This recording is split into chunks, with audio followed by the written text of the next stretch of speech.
computer. This is data. I'm an android.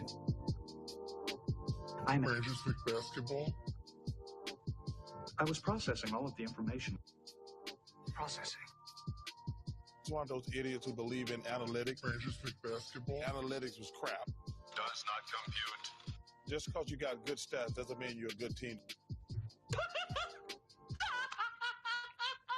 Hello, and welcome back to the Lakers Exceptionalism Podcast. My name is Tom Z, joined as always by Tim, a.k.a. Rangers League Basketball. How you doing tonight, Tim?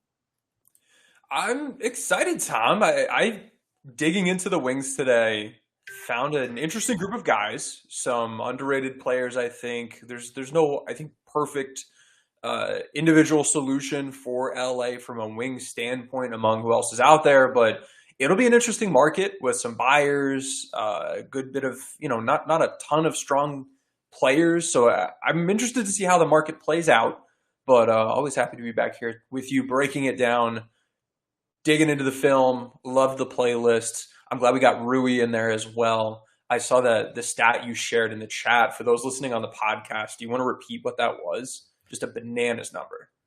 Yeah, it was crazy. So this was just the time that he was with the Lakers, but he was 20 for 36 in his field goal attempts with the shot clock under 4 seconds, which is insane. It was like 98th percentile, and a lot of them are, kickouts to a wide open three, but not all of them. A lot of them are self-created, bump, spin, classic Rui move. And it's really impressive. It's great to be able to have that safety valve out there for the second unit that, was struggling on offense at times. Mm-hmm. Yeah, absolutely a nice bailout, like clock guy. I don't know that he'll be able to do it quite to the degree he did it with LA this past season, but that's the fun you get into with small sample sizes. Sometimes they go poorly, as we've seen for a couple guys. Sometimes they go really, really well, as we've seen for other players. And it's about, trying to stay grounded, which means, not hating on the guys when everyone else wants to hate on them, not, being a little bit of a downer when people are like, oh, this guy's the best, we should give him all the money. Just trying to, stay in the middle, and hopefully we'll call it right more times than not. Yeah, it's interesting. I'm curious what you and Project Ghostbusters came up with for his market. We'll talk a little bit today here about the wing situation, both what the Lakers have. Obviously Rui is going to be a restricted free agent, so they're able to match, but there's other options out there as well. Just continuing our same style we did yesterday for the guards one. If you didn't, you can go listen to that pod or watch that video playback on YouTube. But yeah, I guess let's start with Rui, Tim. It was important for me to put him on there, partially, and this is total transparency. I was texting Tim today. Bro had me watching like Cam Reddish film, and I'm like, dude. No, I told you it was bad. There were guys I said. You did. But I was like, if you need names, here are names, but they're bad. Yeah, so it was. We couldn't get subject you all to that. It was that bad. But to that point, Tim, it's a tough market because this is the most sought after kind of position in the league right now. Yeah, it's going to be interesting. There's more spending power available than there are good players, I'd say. And I think that situation where we might see a couple guys overpaid, or we might just see teams kind of say, nah, I'm okay. I'm going to pay you this much money because, I know you're the next best guy and I've got my full MLE, but I don't know if you're worth the full MLE. And that to me is going to be an interesting situation because I don't think we're going to see that with the guards as much. It's going to be like grab who you can grab with as much money as you're able to. With the wings, it might be a little different because I think there's a bit of a drop off after the top couple guys. And to help illustrate that, I'm going to pull up onto the screen now something that we had shared yesterday for the guards. This was the, let me pull it up right now. Here we go. The poll that I put out the other day. Let's see, how many votes did it get? So this was 1,762 votes. How it worked was it say, which free agent player has higher value on the market. It gives you 2 players. You pick one, and then it gives you 2 more players, and you just keep going and going and going. And based on those head-to-head matchups, aggregating all the results, And then also people seemingly thinking Jalen McDaniels was Jaden McDaniels. This is the one part where, like, you know, usually I really like getting that group, thinking, what do we think of guys? And he's pretty good. To be honest, like he's pretty solid, and he should be in this range anyway. But in the very beginning, he was like second or first on this, and I was like, oh no, I need to put out a PSA. This is not his brother. So that's the downside of posting these on Twitter. But so I'm pulling up on the screen. Here's just the relative value for a handful of these wing free agent players. And we see Chris Middleton way up at the top. We've got Max Strus, Dylan Brooks, Jalen McDaniels, Kelly Oubre. And then there's a bit of a drop-off here. And I mean, there's some drop-offs among that, just those top five, but there's a bit of a drop-off. And then you get into the next 6 or 7 guys, and then it drops off even a bit more. And really, there were even more options that I ended up deactivating because they were doing so poorly. And I was like, I don't need people pulling this up and picking between Anthony Lamb and JTA. So Rui, you know what? I probably should have put him. I didn't put him on this list. That was my mistake. I would imagine that Rui on this list would probably be like right around that top 5. Like I don't, Middleton's higher. I think you can probably say Strus is higher. Brooks, hate the offense, love the defense. I think he's probably still higher. But I think Rui, you can make an argument for him along with McDaniels, Oubre. Like, I think he's right in that group, maybe touching, Brooks. I don't know what your thoughts are, Tom, but, I look at this and I say, oh, well, Rui's going to be one of the higher coveted wing options available. Oh, and you know what? This is the 3s. That's why. Let's pull up the 4s. There we go. Yeah, he's on this list. That makes sense, yeah. Yeah, this makes way more sense. Okay, so here are the power forwards. Draymond Green, then a drop-off, and we've got Jeremy Grant, Kyle Kuzma, Cam Johnson, a drop-off, and then you've got Rui, Harrison Barnes, PJ Washington, and Grant Williams, and then a gigantic drop-off. So with either of these lists, we have several tiers of players, which is a nice way to see, if you've got an MLE and there's, I don't know, let's say there are 6 really good players and 5 teams have a full MLE and you have the taxpayer MLE, like you might still get a pretty decent player in that same tier and not pay as much. I will say we got fewer votes, I think, on this one, and this, only 1,400 votes. And this was Tim tweeting it out, so there may certainly be some Laker bias with some of the responses here. As we note that Rui, again, is ahead of Harrison Barnes and PJ Washington, who I would have ahead of him. He's in the same tier, though. I think we could say he's in the same tier. Again, I think that's going back to the most recent, recency bias, because of how good he was in the playoffs, which I don't think is like who he is now or anything. But it shows, the ways he can be helpful are very helpful. Yeah. Does everyone have their umbrellas open? Because here's a little bit of a cold splash of water. I'm going to switch my tab over to regular season Rui Hachimura. These don't look as good. These grades don't look as good, man. Mm-hmm. And we see, he ended up shooting, he had an F 3-point shot making grade in the regular season, shot 32%. He ended up shooting better when you account for him shooting, 100% in the playoffs or whatever it was. He ended up getting up to like 35 or so. And, that's good. He was at 35.2 overall this year. He was at 44.7 the prior year, 35.5% the prior year. So after a real rough start, picked things up and ended up finishing the season a good enough shooter. And on the shot quality LA can get him, that's going to work. And as a good secondary rim protector, that got better as he was in his Laker tenure, as a guy who was rotating better and better. His box out tendencies, his rebounding tendencies were improving. He was more active. He was no longer in that low activity defensive role that for the regular season, whole season, not just with LA, he ended up being in. We saw this guy improve his stock in some, to me, real ways. And then in others where it was just the shooting variance went back in his favor after not being in his favor earlier. And then in other ways, like the late clock scoring that I just don't see as sustainable. So trying to figure out how good is this guy really? How much is he worth? I think is an interesting question. Thankfully for the Lakers, they can, if they want to, just kind of see what the market is going to say, because he is like Reeves that we talked about yesterday.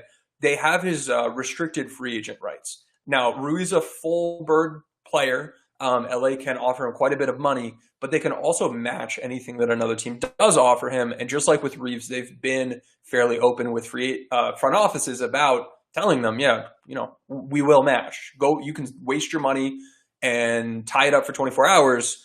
He's going to be a Laker at the end of the day. And so trying to scare teams off from giving him offers. And that's where, it becomes interesting looking at which teams will have money and how that might play out. Yeah, so of the teams, I guess, that could have money, let's do what we did yesterday. Are there any that make sense for you? That, we've got Detroit, right? We talked about Houston, but they've got a bunch of wings now. Who else? There's San Antonio, probably not. Indiana, maybe. I could see Indiana. Yeah, let's run down the whole list. So you mentioned, I guess we'll start with the ones that I think are less likely. So Orlando, I think they're going to go with the center, and there's a good one available for them. We'll cover Thursday. TBD there. With the Wizards, we talked yesterday about how they likely wouldn't be a factor, but as one of the few cap teams that will be pursuing a wing, if they do want to keep Kuz, because I think Kuzma might be going into a market where he doesn't have a ton of suitors, or he won't be able to get offers to the degree that he was expecting to. He might end up sticking around and just taking a deal with Washington that's not as high as he wants, but is good, and then we'll try to work with them to get him traded. I think could be something we see there. With the Spurs, they have Wemby. They'll likely be playing him at the 4. Keldon Johnson, they've got a bunch of money invested in. They're probably not a factor here. Indiana, we talked about them yesterday, aiming a bit more at Bruce Brown, maybe being someone that could go after Reeves. DiVincenzo could be someone they pursue. We also saw Harrison Barnes be a name that was tied with them that came out today. And I think that actually makes a good bit of sense. And they've got the money to go grab Bruce Brown and Harrison Barnes potentially. So that's someone that could be a factor. If they don't get Barnes, Rui could make some sense for them. Detroit, they have a bunch of money to spend, and I'm expecting that they probably find a guy who better fits their age timeline and goes with Cam Johnson. Offers him a bunch of money. We'll see if Brooklyn matches. He's a restricted free agent, but if they offer him a whole lot of money, high 20 millions per year, he might be gone, and he may end up a Piston, and he fits their timeline. He's a solid player. He's getting better. That's, I guess, if we have to project something at this point, that's what I would project there. Now, Oklahoma City, they also have a good bit of money to spend. They are also younger, and Rui's not like an older guy. He can fit their timelines as well. Grant Williams is the one that having looked through the different options among the Ghostbusters crew, thinking through who they might go after, Grant Williams was the guy that we think for them. Boston's likely done with Williams. He may not be back. He may not want to be back. They may not want him. LA, we know, wants Rui. So this could be a situation just like with Reeves and Brown, where it's like, we got multiple good options. One of them we know is super gettable. The other one is we need to hope their home team doesn't match our offer. And if they do, we may lose out on both of them. And so that is the calculus that OKC has to be doing. It plays into their favor that they are younger. They may be taking their time. And if they do whiff, it's not the biggest deal. But Grant Williams would be the one that we'd project for them to spend their money. And then with the Rockets, we talked about Fred VanVleet yesterday. Dylan Brooks is the other guy that makes sense for them, is apparently interested. They can offer him like 3 years, $45 million just above the MLE and get him. They did just draft Jabari Smith Jr. last season. He was the 3rd pick in the draft. Cam Whitmore, they just grabbed this season in this draft a week ago. So they are probably in a pretty good space from a wing standpoint. Brooks is like a 2-3, 3-2, so he can be a wing, he can be a guard. I would say the biggest threats to Rui would be the Pacers, the Pistons, and the Thunder. But in all three of those cases, we've either seen names tied to them or it just makes way more sense for those other players to go their way. So just like with Reeves going into this free agency period, especially now that LA is messaging it pretty consistently and well, I wouldn't be surprised if they're able to play some hardball with Rui, bring him back on a deal that isn't absurd. Like if they bring him back and he's getting paid $15 million a year, that's going to be lower than he wants, and that's going to be lower than many of us projected he would probably get, and more than I projected him to get. Just kind of BSing like he could probably get 18 mil or 16 mil. I don't know. If they can get him back at like 13.5 million a year or something like that, or at least for the first season, that's above the MLE. They'll be able to keep him around. And in addition to that, it'll be a situation where they may be opening other doors for themselves. So 13, 14, 15, 16 million, somewhere in that range is what I would expect for Rui from the Lakers. And I think he will be back. So that's an interesting kind of, I think, talking point is Rui viewed as a young guy who could get better? You want to grow with the timeline, or is he viewed as, a good team role player guy who kind of proved he can fit within a role and play well in the playoffs? So he could be viewed as both. I get that, but it's what teams value and whether they're willing to maybe overpay, considering he's a restricted free agent. That extra risk of tying up your money gets factored in is where, and like, this sounds crazy. I don't think this is going to happen, but something like the Kings missing out on other free agents and being like, you know what? I like what he proved in the playoffs, and we're a good team and we think he can fit in with our timeline and our now goals, our win now goals. So good call out. I forgot about Sacramento. If Barnes, I think Sacramento's going to be gunning for Draymond, and if not Draymond, Barnes is an option, and if neither of the two of them, I think Kuzma is someone that they tried to trade for him. Kuzma thought he was a Kings player. Yeah. Like that offseason, I was getting texts from agents saying, this is happening, this deal's about to happen, and then we got the Russell Westbrook bombshell dropped on us. They thought, players on each side of that trade thought that trade happened. And it didn't happen. But I think, going just down the street, not, figuratively, could be a good fit for him as well. So there are a number of guys that make sense for them. But I guess another factor, along with, all right, we've got a number of cap space teams. We also have a number of teams that may be interested in spending an MLE. So Dallas could be looking for a wing. The Pelicans could be looking for a wing. Atlanta could be looking for a wing. Portland, they're going to try to retain Jeremy Grant. I think they will. If they don't, they probably still also need a wing. Either way, they're going to be looking, to grab a wing off the market. Indiana is a team that will have the room MLE most likely to spend on a wing. Like, there are a number of buyers out there. And so there will be, as one of these teams, if you can pick between sure thing Grant Williams or comparable player, perhaps Rui Hachimura, that we may whiff on and then get neither guy, and there are 5 other teams that are ready to offer these guys good money, you may be more conservative and go with the guy you can get. That, the second he says yes, he's yours, rather than, having to deal with the CBA implications of restricted free agency. Well, it's going to be interesting, Tim.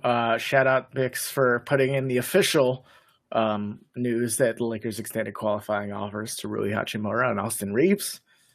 So that's good news here, Tim. Do you want to dive into some of these other options? So to me, the most realistic option where Rui isn't back is they just have to renounce his cap hold to sign Kyrie. So, yeah, they've got some options. I guess if we pull up, I've got a tab here with the Lakers setup. A couple different things they can do. So actually Beasley's at what is he at, 16 million, I think? I think this is looking accurate or so. If they're able to, so if they do renounce him, and they do get D'Lo back, and I don't know, we'll say D'Lo's at 18 million. Let's say they retain Reeves and they waive Mo Bamba and they're able to get off of Beasley. They're still above the cap. And I don't know, they let Lonnie go and we'll ignore this. So like I don't know that I see a realistic path here for the team to just renounce him and get cap space. If they do still retain Reeves, well, they wouldn't bring back D'Angelo too. Elo, yeah. I mean, like if both of them are out of there, then yeah, they're going to be able to get some space. So yeah, if they were, I guess this is the way it's looking. Like if they do want to go, swing for the fences, add a Kyrie or something like that, like they need to let like everybody go. You need to let like just about everybody go. Then you're able to get to the like mid 20 millions. Into it doesn't seem territory. From what Pelinka said, doesn't seem like that's the path they're going down. But I just wanted to mention it. That's still possible. And it's part of it is like the guys you have on the roster, like they're good basketball players. They're not perfect players. Some of them you're happy to move off of. Let me actually make this screen a bit bigger. But you've got some decent guys, and a path the team could potentially go if you are able to. Let's say Malik Beasley, you decline his team option, but you do want to keep him around, so you re-sign him to a longer-term, shorter money deal. Instead of him costing $16 million for 1 year, maybe, I don't know if you'd be able to get him at 3 years, $24 million, something like that. We'll just say, for example, and then with raises, maybe he starts at $7.4 million. With Mo Bamba, if you cut him, you've now saved a lot of money between Beasley and Bamba originally, and then if you are able to negotiate and, based on the market, end up keeping Reeves at that Arenas rule looking contract, Elo at a little over 18 million a year, and then Rui at like 13.5 million a year, you now have enough space where you can use the full non-taxpayer MLE. You're able to you hard cap yourself at that first apron. You're able to use that full non-taxpayer MLE. You can also use the biannual exception, which, as we talked about yesterday, would be in the ballpark for a Dennis Schroeder. Maybe it doesn't get him. It would be less than the taxpayer MLE, but could be an option.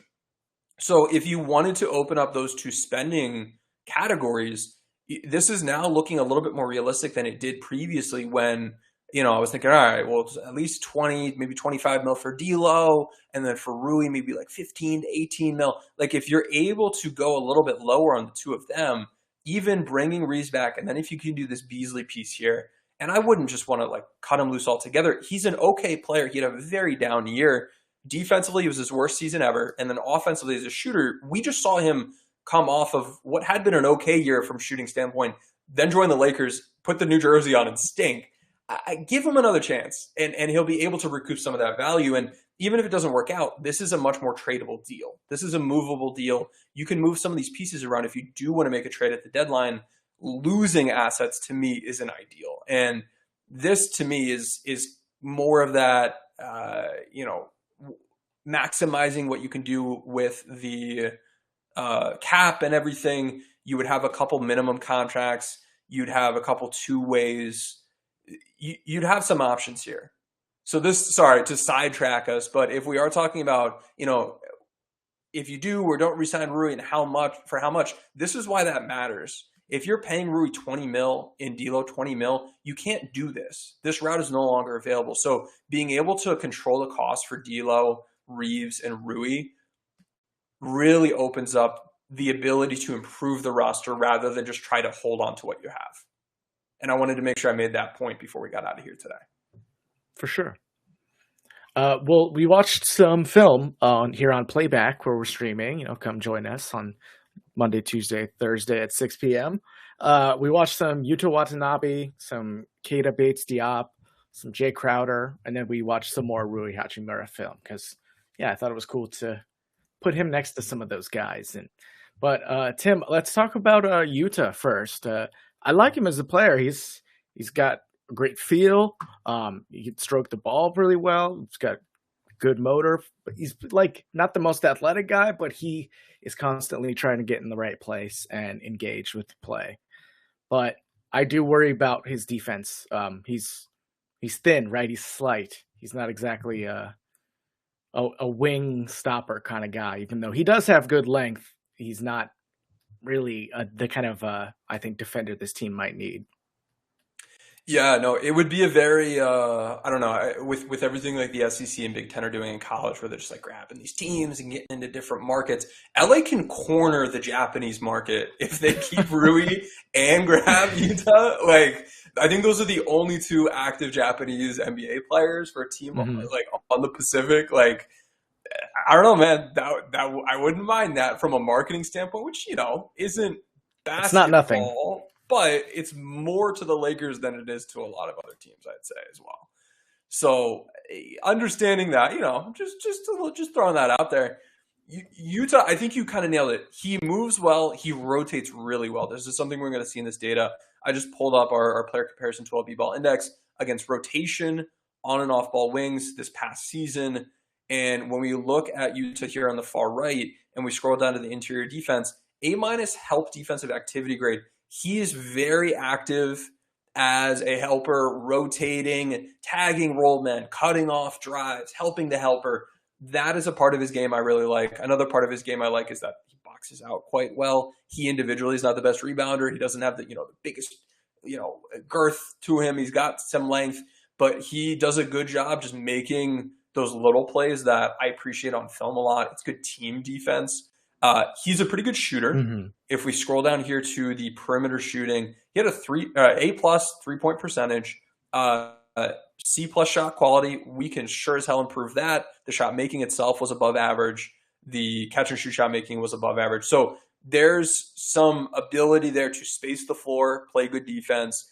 Now, as an individual perimeter defender, that is not his strength. He's a good team defender, not a great individual perimeter defender. If we look at it, not a defensive playmaker, D+ pickpocket rating, D passing lane defense grade, but these, even less encouraging. That to me is kind of the downside here. Another downside, he doesn't create shots at the rim for himself. This F rim shot creation, that's not good. He's okay finishing once he's there. Again, this is compared to other wings, rotation caliber wings. So you're not seeing, the end of bench guys kind of boost these grades up for everybody. But he's got his strengths. He's got his weaknesses. He's a limited player, but I think he's a good player. His impact this past season was below average. And I'd say there's certainly opportunity for improvement with a role on a Laker team where he won't have to be doing the self-creation. His shot quality will be through the roof. From a passing standpoint, I see this A- passing efficiency, B quality, and C a guy that can be a good ball mover. B- overall gravity. Like, this is a guy that can be helpful. So if he's available, and he's one of these guys that, like, looking at this in a vacuum, I don't think he's worth the full MLE.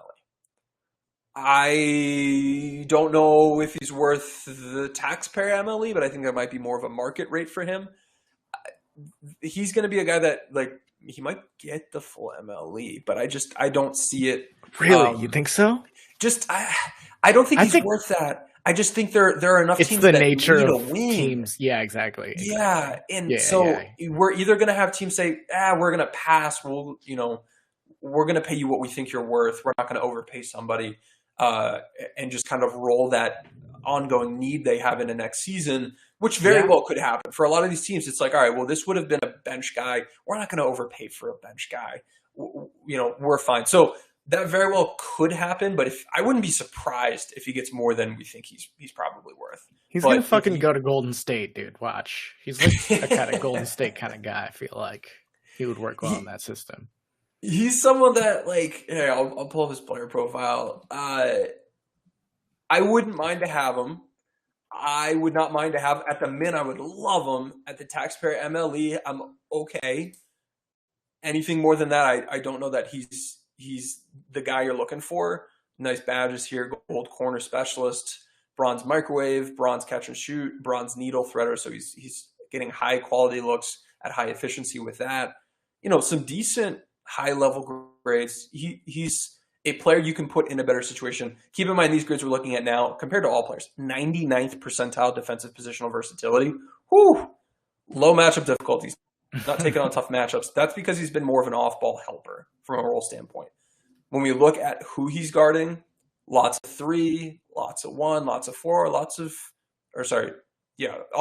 everything but 5s basically. And even 5s, he's guarding, more than 64% of players are guarding him. He's guarding them 13% of the time. So he's an interesting, versatile player defensively. I'm intrigued by a guy that rotates well, can play a bunch of positions. If you've got good rim protection or rim defense behind him, I'm less worried about some of the perimeter defensive issues we see, like compared to all players. Average on-ball defense, above average chaser defense, below average ball screen navigation. It's when you raise the bar and you compare him to like wings defensively that it's not as impressive. But it's an option. That's what we're looking at with him. All right, that's a good one. How about we move on to Keita Bates-Diop, who is a lot more of the wing stopper with an uptick in shooting last year. Is that real? Is that fake? Progression, or is like because he can play really solid stopper defense in those highlights. He has plays against Kevin Durant, Chris Paul. I think Shai's in there, so he's a pretty good one-on-one defender from at least what I've seen. Yeah, he's an interesting player. I see a lot of intriguing film with him. The data is interesting as well. He finishes well at the rim. He's a bit better at creating at the rim than Utah is, than Jay Crowder is, than Taurean Prince is. When we scroll down here a bit, we see that he's another guy that's pretty active as a rotator. And his perimeter defensive grades look much better than just about everybody up here. Navigates screens decently, can chase around off ball. Staying in front, he's about average compared to these peers, but can be a bit of a defensive playmaker. Nothing crazy, nothing elite, but decent. From a shooting standpoint, he was someone that his shot making itself was a C. But he had A- shot quality. That gets you that good 3-point percentage. That's something that let's see year by year what his 3-point shot making grade looked like. Because that I'm curious to see, is this that the let me look, database grade. Are we looking at just a shot quality improvement? Or are we looking at a guy who just outright shot better? Let's see here. Pulling his info up. Okay. Yeah, no, okay, so this is database grades. So B plus 3-point shot making compared to all players. This was a bit of a jump from his norm. D minus, D minus, C minus, D. He also saw the highest shot quality he's ever had. So he shot better than expected, again, on very, very easy shots. Not someone that I am saying, oh, this guy's definitely a shooter, but an intriguing player, I would say nonetheless. He's got some skills in other areas. He's got that finishing ability. He rotates well. He's able to hold his own on the perimeter. From an impact standpoint, he was around average. Playmaking standpoint, he actually was seeing the floor, making a bunch of different passes quite well and at pretty good efficiency from a passing standpoint. So he's an intriguing guy. I don't mind it. From a pricing standpoint, he should get an offer from his current team at the taxpayer MLE or around the taxpayer MLE. So you're probably not going to get him for the min. But if you can offer him that MLE, the taxpayer MLE, you can be competing with him to get his services. He was a spur this past year. They've got a bunch of guys. They got some new guys. He's going to be 28 this upcoming season. So, it could make sense for him to move on, for them to move on from him. By the way, gold put back boss badge. To me, at a high level, that's what things are looking like with him.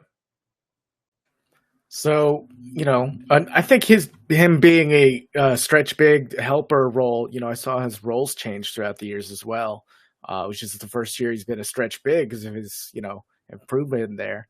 He's an interesting guy who I think, other teams, contending teams who need a stretch guy or just another body to be able to throw out there. Because I'm not saying he's like the number one wing stopper guy, but the film I saw, his help defense was really solid. So I'm a fan for the right price, of course, as with everyone.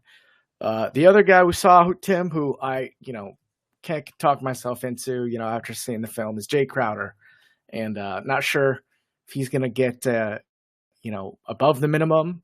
He still shoot. okay, but it's not quite what he was, and he's still one of the most streaky shooters in the league. Feels like.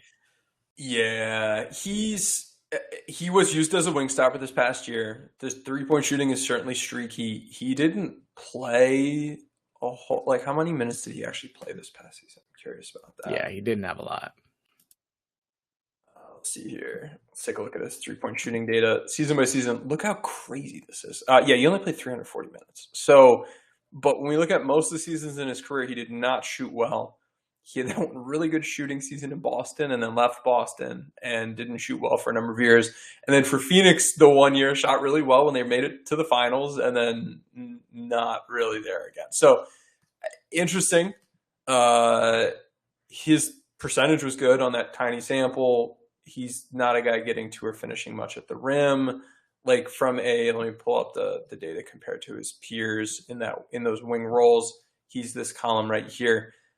He's a very good secondary rim protector. I think that's something you get with him. He is a good rotator. He plays passing lanes really well. Not really the 1v1 stopper at this point in his career, but okay 3-point shooting. Maybe we could certainly get the quality up that he had this past year. He's been a guy that for a number of seasons, whether his 3-point shot is falling well or not, he has had decent impact. And I think that means something. I think that says something. He's a pretty good ball mover, by the way. I don't love him. I would certainly love if he's, not on the other team, potentially injuring our players, which seems to always happen when the Lakers play against him. Or crying about not getting played. Yeah, he's one of those guys. Like, if the Lakers did sign him, how similar would your reaction be with him to when the Lakers got like Pat Beverly in terms of just like, I don't know that I want to root for this no, Pat's the way higher for me personally. Okay. Like Jay Crowder fucking sucks, yeah, but I think I could see him being a useful player for the Lakers. Okay, I gotcha. Yeah, so Crowder also getting up there with age. He'll be in his age 33 season this upcoming year, 6'6". There's some things he's good at. There's some areas he's not good at. Another guy that, like, I think his value itself might be more taxpayer MLE, but maybe getting more than that based on what the market looks like. And I don't know that. Like, if the Lakers have that kind of spending power, I wouldn't be spending it here. Yeah, I agree. Move on. So Rui Hachimura. Yeah, I think the answer is Rui. So let's hang on. I've put together a tier maker thing. We've got a number of guys down here. We've got Jay Crowder. We've got I believe this is Kyrgios Diop, Taurean Prince, Cam Reddish, Rui, TJ Warren. Why am I blank? Wait, no, hang on. Oh, right. This is Justice Winslow. I haven't looked at Justice Winslow's face in I don't know how long. Yuta Watanabe, Harrison Barnes, and then Troy Brown. This is kind of like the group of guys that, in theory, they're going to go for different amounts of money. But if we're starting with, let's say, like Rui, compared to these guys, what tier do you think you would have them in? Let us know in the chat. So are we grading them based on their qualities as a player, or they're like what you want, right? I guess like the caliber of player for the Lakers. Right. The fit for the Lakers. Okay. Based on this group. Yeah, like we're not going to say, oh, well, they're, we can't have any A's because they're not like Chris Middleton. Like among these guys. Yeah, right. So you want to start with Rui? I mean, fit's pretty good. Is it an A fit? I don't know. A seems like it's fucking great. Like we have to have him back, which I don't know. Why don't we start B and then we can move him? How about Harrison Barnes? Same level, higher level. Is Barnes cooked? Is he? Oof. I might drop him 1, but I can make an argument for it.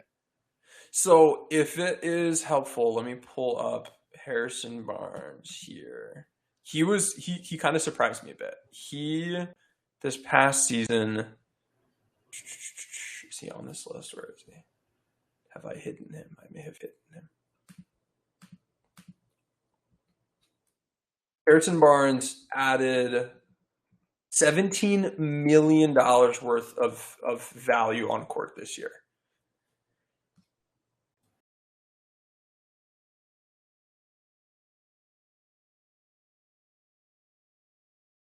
He's a vet. Just I guess remembering that playoffs, but yeah, I think for this I next think he is season, the best out of this. Yeah. He's probably the best out of this group. Who do you think is the worst on here? Who do you want to put in that F category? Who's Cam Reddish? Okay, we'll stick Cam Reddish as an F. TJ Warren still playing? TJ Warren is still playing. And I feel like he's maybe probably a Sun C. again. He was bad last year. So here's Harrison Barnes. Pretty solid stuff. Let's take a look at TJ Warren.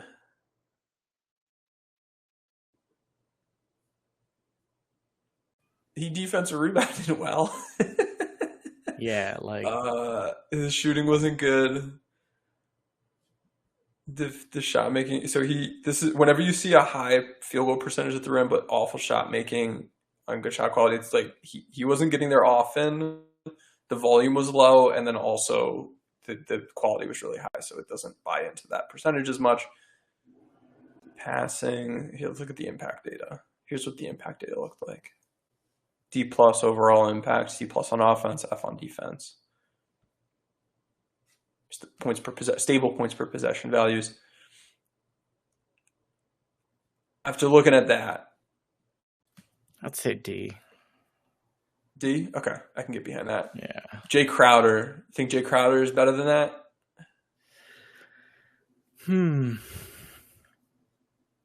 Chat's saying C. I think he's. I see some D's. I think he's better than TJ Warren. Yeah. I don't know, man. This is a tough one. He's a C. You just don't like him. For the Lakers, I don't like him, but like he does have stretches of very good shooting and an important defensive role. But he sucks. Fuck him. Okay. What about KBD? I think he might be a B as well. I would like him on this team. I think he fits well. I don't think if he's the as talented shooting as is there, I'm right. with you. If his shooting regresses, I think he's probably C or D. But if he plays this year it plays next year like he played this year, I could see him kind of being, somewhere in here. Let's see, what's the chat saying? I see all over the place. For Keita Bates Diop. Yeah, fair. Rouge shooting could regress. How about Troy Brown? We're familiar with Troy Brown.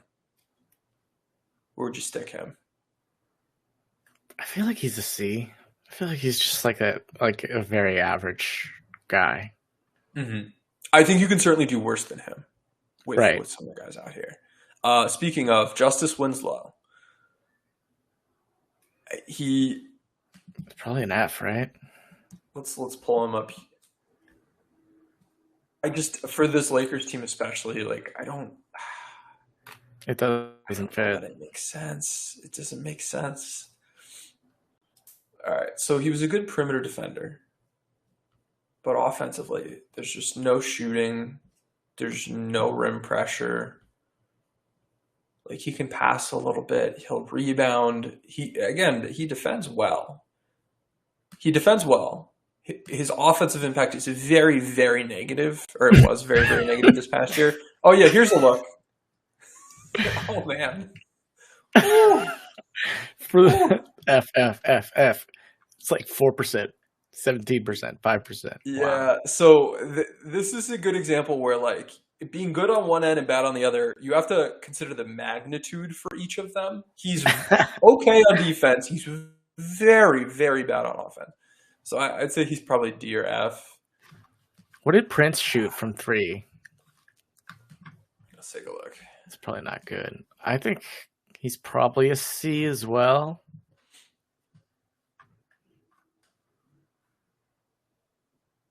All right. Yeah, so Prince against Lakers, A+. Okay. Silver corner specialist badge, bronze contact finisher, movement shooter role. Impact Chaser. doesn't look great. Damn. All right. So shooting, pretty solid, 38%. That I like that. It's pretty good. Finishing, that's okay. It's okay. We can work with that. This looks like an okay ball mover.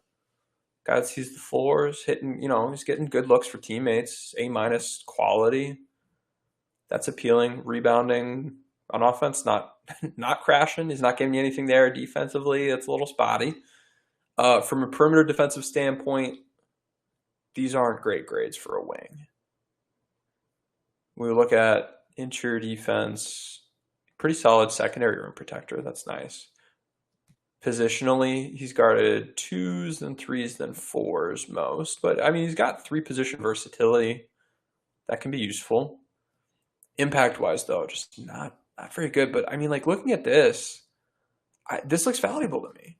A minus stable spot-up efficiency. A minus stable off-screen efficiency. A on handoffs. B on cuts and dump-offs. This, I think he's currently overpaid. He's currently going to be making $7-8 million next year, and that's why he might be cut and available. But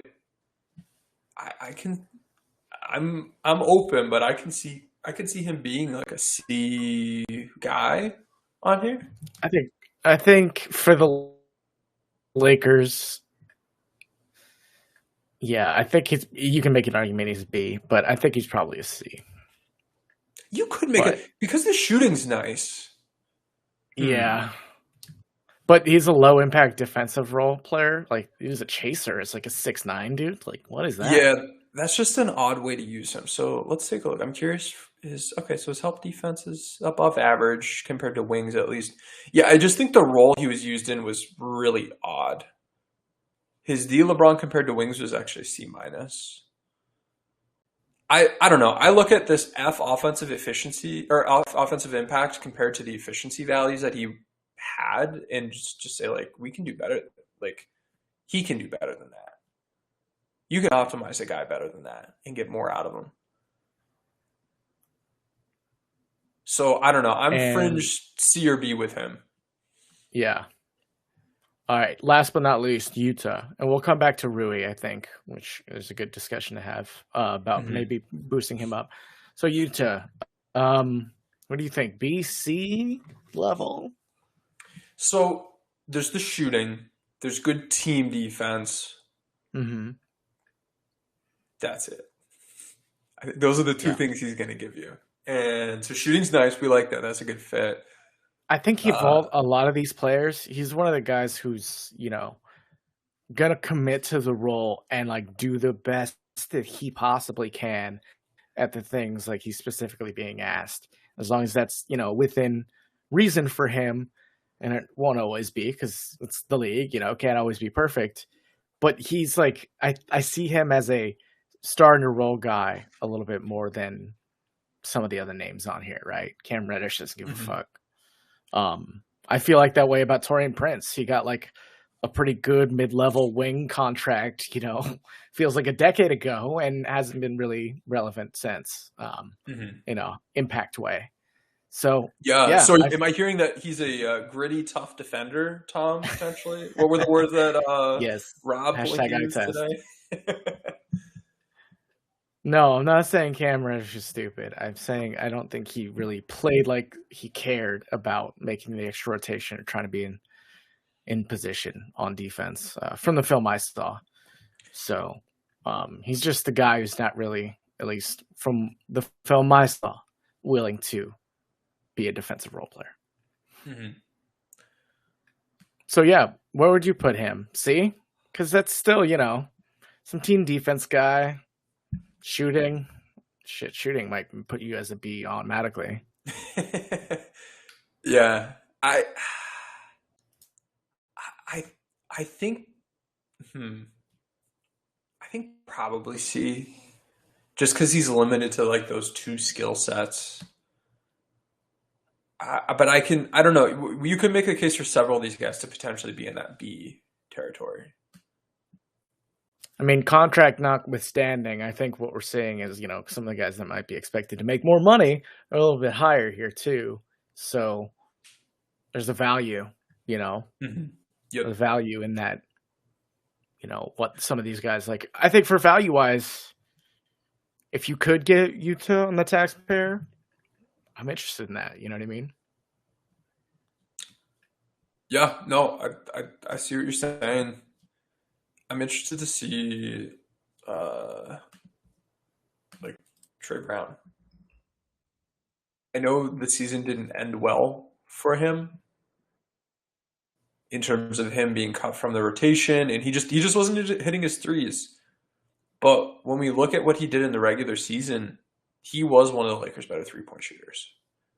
And I think that's something that became overlooked just because he didn't shoot well in that small sample. And there were certainly up and down stretches. But I don't know. We saw some passing value out of him when we look at the stable efficiencies, B+ spot up. He did. I thought this was funny all year long how like he, for whatever reason, was someone that was able to like cook well late clock, even though it shouldn't. It didn't look like it should be that way.